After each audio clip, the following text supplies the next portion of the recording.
Hey folks, welcome back to the Broken Meeple. Yep, top 100 is done. Let's get on with some actual reviews.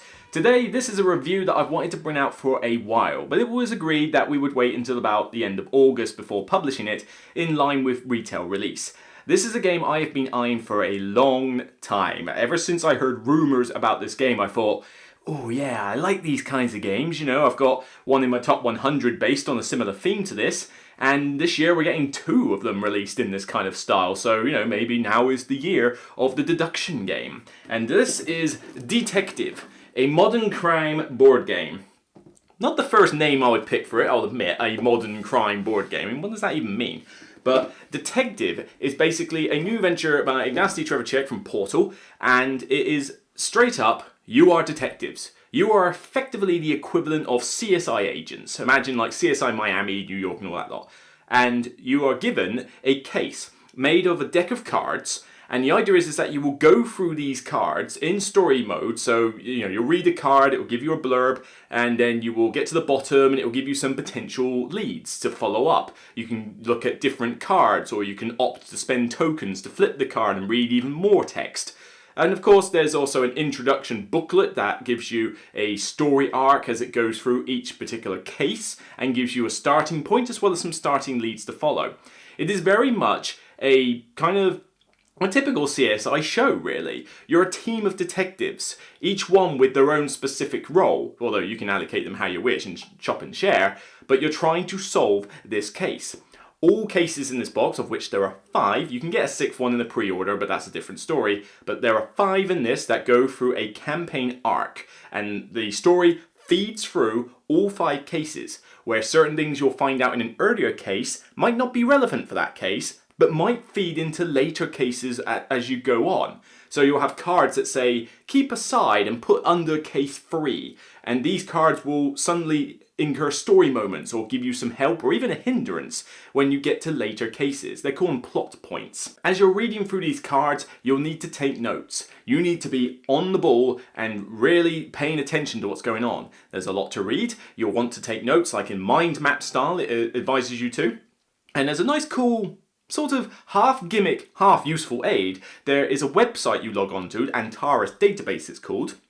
And what happens is when you go into a case, you can input things like the signatures of fingerprints and various evidence you found. You can load up personnel files. You know, you are basically the tech geek. If you're sat at the PC, sort of going, I was like, oh, what? Michelangelo? What? Oh, yeah, and it brings up the mugshot and all these details, anything from his shoe size to his, his date of birth, his cause of death, various criminal charges. It really does look very authentic. And the idea is that by the time you get to the end of a case, which is done via a timer sequence on the small board in front of you, you effectively have so many days to solve the case and so many hours per day. When you get to the end, you'll click on a button, it will say, produce final report. It will ask you a bunch of questions, some very pertinent towards the case you're doing, and some minor questions on the side, and it will gauge you based on what you found out evidence-wise, your answers to the questions, and give you a final score, telling you whether you have passed or failed the case. If you failed, you may skip ahead to the new one just to accept that, oh well, you didn't find out as much, but let's continue with the story. Or you can opt to play through the case again and try and get a better score. More on that aspect a little bit later. Components wise, you're not looking at a ton in the box. You've got the deck of cards, each one is sealed so you shouldn't accidentally give away any spoilers. The cards themselves are mostly a wall of text with some, general graphic design on it. Don't expect major artwork to be found on these. You've got a small board, you've got a bunch of tokens and some ID cards effectively for your various characters. That's mostly it. The rest of it, component-wise, is technically the Antares database, which does look the part. It really does fit the theme very nicely and gives you that kind of CSI Miami type feel of the tech nerd in your base, your HQ essentially. So there's not a huge amount component-wise in the box. What you're paying for is effectively the story, the use of the database, because it is quite an involved database, and the sheer sort of deduction element of trying to solve the case. So don't worry too much about trying to find the best artwork ever, because that's not really what this game's about. What it's all drumming down to is the deduction part, solving the case. because wow, this is quite a brain burner. There's a few of these games, there's another one coming out this year, and there have been others, Sherlock Holmes Consulting Detective, for example, one on my top 100. This is a very meaty detective game. You'll have a lot to read, but you need to take notes. If you're not taking notes with the mind map style or like really good at taking notes, you're going to miss out on a lot of key information. And there's a lot to absorb. If you don't like reading, don't play this game. Seriously. The amount of text you have to read on some of these cards is quite a lot. It goes into an elaborate description of the story and what you're doing. And that's great. It really does add to the theme, and certainly theme is possibly one of the strongest elements about this game. But, more on that aspect of it later, but you're certainly going to be reading a lot. So there's a lot to take in, there's a lot to absorb. You want to be in a quiet location, one that's planned out, your sitting room, a house, or you don't want to be out at the pub doing this. No, you don't really want to even go to a game cafe and do this, because there's just too much to read and take in. This is very much a event-driven style game. Now, in terms of theme and story, top notch. I feel completely like a detective when I'm playing this game, more so than any other detective game I have ever played. And it is just so rich in theme from the story you're reading, what you're doing, and how you're taking notes. Because you can play this solo, or you can play with multiple players, and you can allocate the roles. So one person could be the mind mapper, one person could be the tech geek, one person could be reading at the cards and sorting through other bits of evidence that you might find, or other like files and reports that you have to read. There's all sorts of things that each person can do, and everyone needs to be on the case, no pun intended, for actually trying to solve this.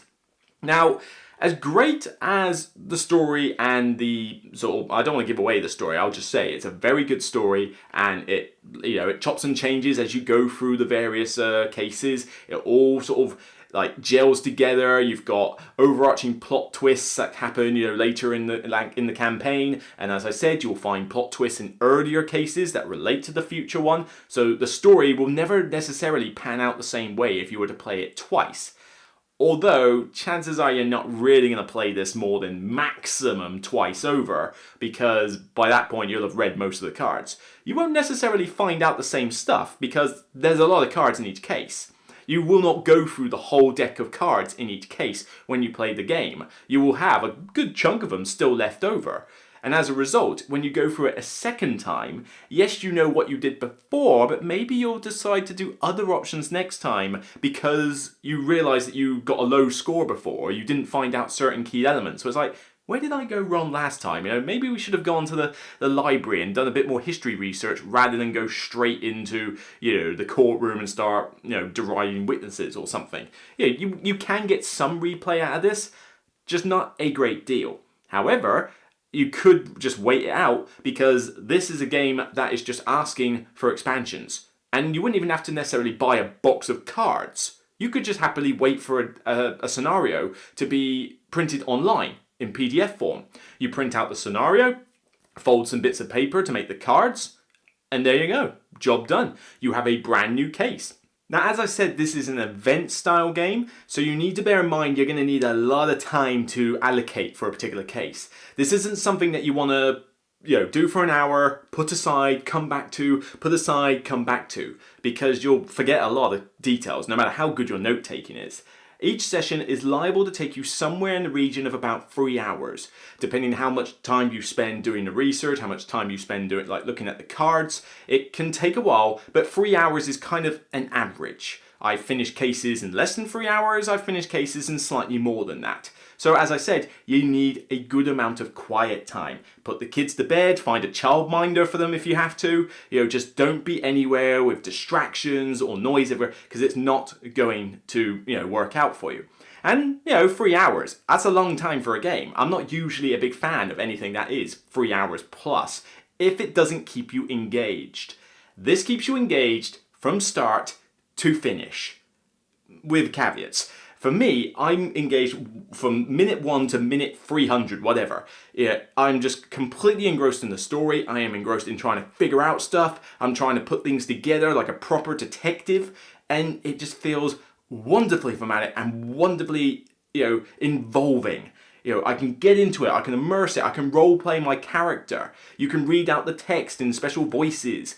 But, it just really does sing to me in that respect. Now, as much as I'm loving and sort of praising this game, I have to give you some important caveats here. Because I love this game. I love the theme, I love the deduction element, I love the sort of the app and the sort of Antares website and the way it works. I love how the story chops and changes as you go through. There's a lot I love about this game. But you need to bear this in mind before you play this game. As I said, I already mentioned that you need a quiet time and 3 hours, etc. But I have tried this in multiple scenarios. I have tried it with a group of people, a group of fellow bloggers who I did a demo, I did the first case with at the UK Games Expo. I also then tried some cases with a group of friends of mine who were interested in trying it out. I then tried it solo because what happened was a giant gap between like and dislike for the groups that I was with. When I played this at the UK Games Expo, we were having a blast. There was 4 of us there. I think it was me, Mike Barnes from Who Dares Rolls, Amy from the Game Shelf, and I'm sorry I forget his name. I am so bad. Somebody in the comments correct me as to who it was, but we had a group of 4 of us, and we were just loving it.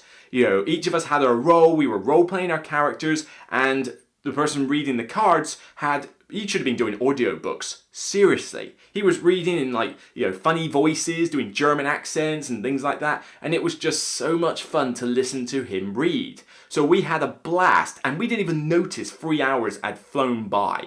We got it, we got to the end. We didn't even get to know what our score was because it was a demo after all. But 3 hours just flew by and we had so much fun. And this was just in a hotel room, playing the game in quiet. It can work. But then, I played it with my friends, and it fell pretty flat. Not because necessarily the game's fault, but this is what I would put as the poster child for the definition of fragile. When I've talked about games like Cosmic Encounter and that in the past, I've said they're quite fragile because not everyone's into negotiation games, or if you play with the wrong group, it can fall flat. This really is like that because the group I played with, my friends, they just could not, handle all the text on the cards because there's a lot of reading. It's a novel in each case practically. And they just couldn't absorb all the text. They had to kind of all read it. They couldn't listen to anybody else read it. They had to read the card for themselves. It was a bit too much for them. They were looking for something a bit more simplistic, less involving. And we played a couple of cases, and they did try, but it just kind of fell flat for them. They enjoyed the story, but they weren't willing to go through the slog of all the thinking, all the note taking, and everything to get there. So you have to know going in whether this is going to be the game for you. There's a lot of reading. It will take a good 3 hours per case. There's a lot of thinking. It's very involved, very thematic. You need to be properly involved with this game. You need to be good with handling lots of information and reading a lot of cards. And not everything on the card is even useful. I mean, it's telling the story like it's a novel. For some reason, whoever wrote this story has got something about food. So many of these cards are more interested in telling you about what you had for tea last night than the point of the case. And you might even have story elements that sort of mention that, you went to the evidence locker and decide to go find this case, the case file for it. And it will go on for ages about how you're chatting up the receptionist and how she, doesn't like her job but has a thing for you and stuff like that. It's like, great for theme and immersion. But if you just want to get to the facts of the case, you've got to get through all that before you can get there. And so it fell flat for them. And so I had to continue the story solo. But solo worked really well. With solo mode, bear in mind you're doing a lot of it yourself. But if you're like me and love the story aspect, then you can read the cards in peace, you can absorb it all, you can get into it at your own pace. Might take you a little bit longer to solve everything because you've got to handle the database, you've got to handle all the text, you've got to handle all the file reports. But this works very well as a solo game. But it does work well in groups as well if everyone's getting into the theme. As I said, it's fragile with groups. You've got to be wary of who's playing it. Now, the game does say it goes up to 5 players. I don't personally recommend you go that high. I know, broken record, but again, 3's my sweet spot. 4 is doable though. I'm not saying 4 is bad, but 4 is as high as you want to go. 5 is just too many. Because typically what you will have is a specific role for each player. One player certainly wants to be in charge of the Antares database. So there's one covered. One person should be doing a lot of the reading of the cards themselves, particularly if they are very good at articulating and giving a good sort of emotive description of what's going on, reading the story. There's 2. Another person should probably look through things like file reports and other sort of third-party evidence that they require, to sort of inspect it a bit more. There's 3, and even then, that's a bit of a stretch. And the 4th person, or 3rd person even, should be the mind mapper, taking the notes, doing all the things, think Sherlock and that, where you've got the pegs on the wall. If you've got a massive dry erase board that you can put little pegs on with string in that, then even better, you can make some really thematic looking mind maps. But that's really 4 roles. If you've got a 5th player, they're not necessarily doing anything specific, so they're kind of just helping out someone else, and that's maybe just one player too many. 4, again, one person is just looking through the file reports and stuff like that, but then the person using the cards could do that. And of course, everybody's going to have to start using everything at a time. So really, 3 players seems to work perfectly as a group. One person on the database, one person on the cards and the file reports, and one person taking notes. That seems to work really well. But of course, depends on your group. I'm not saying you can't do it with more players, but I would just usher caution if you're going to go all the way up to 5. But don't feel that you need to play it with a group. You can play this solo as well, and it works just as well, if not better in some respects, depending on whether you can find a group who's willing to go through all the mental the mental slog that's required for this. So all in all, I adore this game. I love it.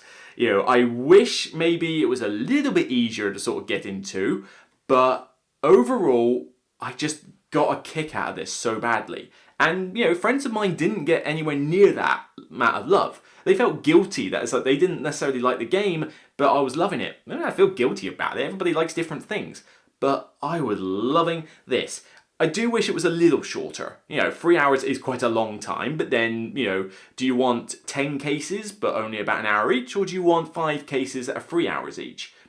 Tomato, tomato, really. But, maybe I would have preferred more cases that were a little bit shorter. But knowing that this can be expanded with more cases in the future means that once I've, now that I've gone through the campaign, doesn't really matter too much. You can enjoy, them cases as they come out. You might go away for a while and then somebody says, oh, I want to go through the detective campaign. Would you mind joining us? By that point, you've probably forgotten half of what you learned because there's too much information for you to constantly remember for ages and ages. And even then, you can just leave the decision on the cards to other people and just do things like the note-taking or maybe work the tech database. You can get into it if you're just willing to embrace the theme. But if you approach this on a flat level, just read monotone, just act all quiet, not getting into the theme at all, then this game will fall flat. It is that fragile. So for me, for a rating, it's, like I say, I have to give it personally a ranking of 9. This is my personal rating, 9. My friends would probably barely even give it a 4, maybe even a 5. That's how wide the gap can be between people. So as long as you bear the caveats that I have mentioned, you'll know whether this is the game for you. You want a heavy deduction game with a lot of theme, this is the one that you need. I prefer this to Sherlock Holmes Consulting Detective, even though I love that game as well. But if you're looking for something a bit simpler, something a bit more easygoing, something you can get your teeth into without too much trouble, then maybe wait for other releases coming out this year. There's another one called Chronicles of Crime that I've also backed. I'm going to get into my collection. That one's going to be a similar style of solve a case as a group of detectives, but that will be a lot simpler. So maybe wait for that one if you want the easier route, but if you want the heavy route, go for this one. It is fantastic. So that's all I can really say about Detective. My brain is probably a little bit frazzled because, well, if you go through any case like this, it's going to leave you wanting to go to sleep and take a nap. And suffice to say, love the campaign. I'm not a very good detective, though. No, no at all. I am not a good detective. I am Inspector Gadget, and even then, I am probably not even as clever as he is. I'm setting the bar quite low there. So, whether this burns your brain out or you prefer something a bit simpler, at the end of the day, these are still only games, so pick whatever you want. Take care, and I'll see you on the next Broken Meeple show. Sign up to the show if you subscribe if you like what you see, and I'll check you out next time. So take care and enjoy.